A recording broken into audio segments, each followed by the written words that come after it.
The woes of correspondent banking continue to plague the Caribbean countries despite several efforts and meetings held to see how best the challenges can be mitigated. When the Caribbean community met in February in Belize, a special financial task force was put together to see how best the issue can be addressed.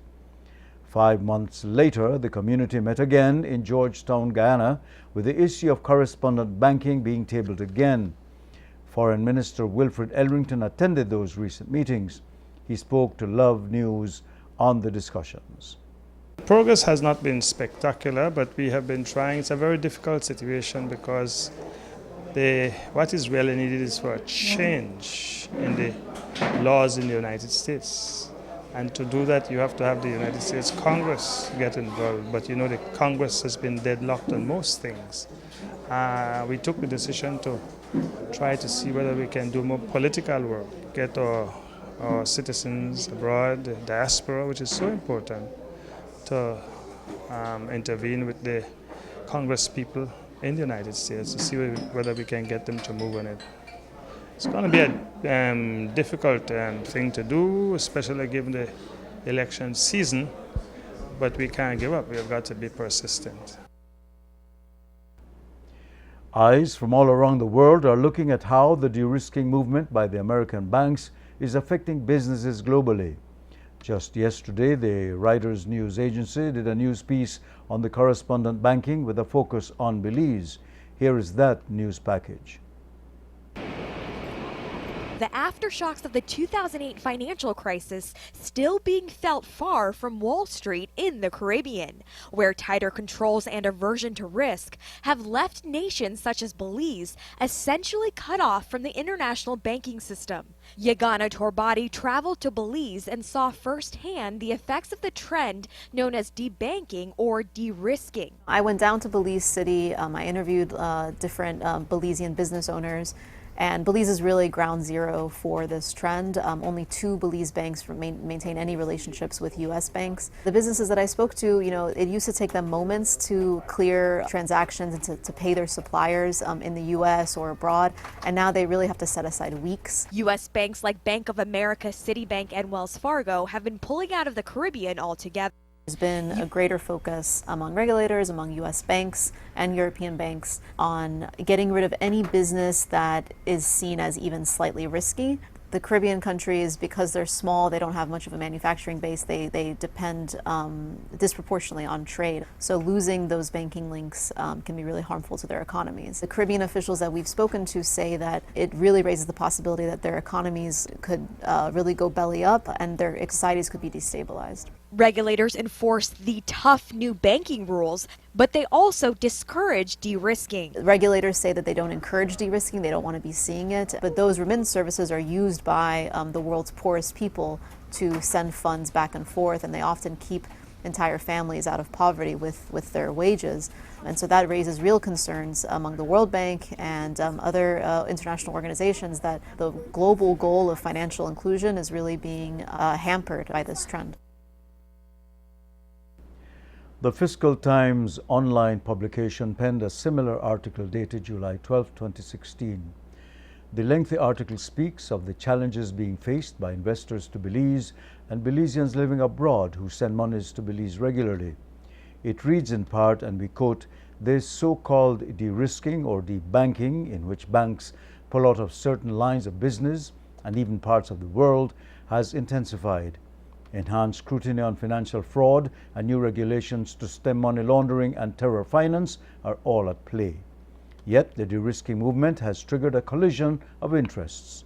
As banks tighten controls, small, poor countries most dependent on trade say they are being unfairly cut off from global finance. A case made by Barrow, the regulators all agreed that absent a solution, our economies, our societies would go belly up," he recounted in a speech in February. But in the end, his group left Washington little more than tea and sympathy.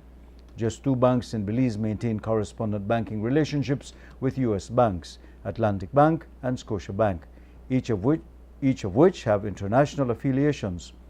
Such bilateral links allow banks to finance trade, settle credit card payments, and clear the U.S. dollar-denominated transactions that underpin global commerce. De-risking threatens the fragile economy of Belize, a country the size of New Jersey with a population of 375,000, a 40% poverty rate, and an economy based on farming and tourism. Businesses now must set aside weeks to make routine payments to suppliers abroad that used to take moments. Desperate to pass muster with American banks, Belizean banks have dropped customers carrying potential risks, including cash remittance services used by many people working abroad. Every day, Belizeans struggle to surmount trade barriers. In South Belize City on a June weekday, Yvonne Williams visited a Western Union agent tucked inside a Chinese-owned grocery with her 2 daughters. The nursing assistant lives near Boston and is building a home in Belize for her retirement. It is becoming harder to send money to Belize, Williams said. She tried to send $700 from the United States to Belize about 3 months ago for construction on her home, but the transaction was delayed and she couldn't pay her workers. She believes the size of the transfer attracted attention. Santander Group, a Guatemalan company with a major investment in Belize, has had trouble bringing cash in and out of the country and closing financing from international banks for its sugar mill, which employs around 700, said Director Edgar Hernandez. 10 banks have been willing to lend us money, but not us in Belize, Hernandez said. We're exporting everything that we produce, so every time you have commercial activity and you don't necessarily have the proper network banking-wise to channel those funds, that creates transactional costs. What's happening in the Caribbean is part of a larger saga in which tighter banking controls are prompting the world's top financial institutions to avoid not just known terrorist groups, but also cash remittance services, charities, foreign embassies, and other classes of customers, many of whom have no role in criminal activity. That conflict threatens global goals of providing financial access to the world's poor. Caribbean countries are vulnerable because they depend on foreign trade to survive. Belize's currency is pegged to the US dollar, and the United States is its most important trading partner. It is too soon to trace broad economic impact to lost banking ties. In 2015, for instance, Belize received 82.4 million in remittances, compared to 78 million the previous year, according to the central bank. Yet evidence exists de-risking is driving business to a hidden world of cash transactions that will make it harder for regulators and law enforcement to track money flows. One Belize businessman who declined to be named said in order to pay a loan in Belize, he must travel to another Caribbean country to withdraw US dollars and carry the cash back to Belize. I do that every month, he said. I can't send a wire from my bank to my loan account in Belize. End of quote. Tomorrow we will have more on the recent research done by the Fiscal Times on correspondent banking and the ramifications in Belize and the Caribbean in general.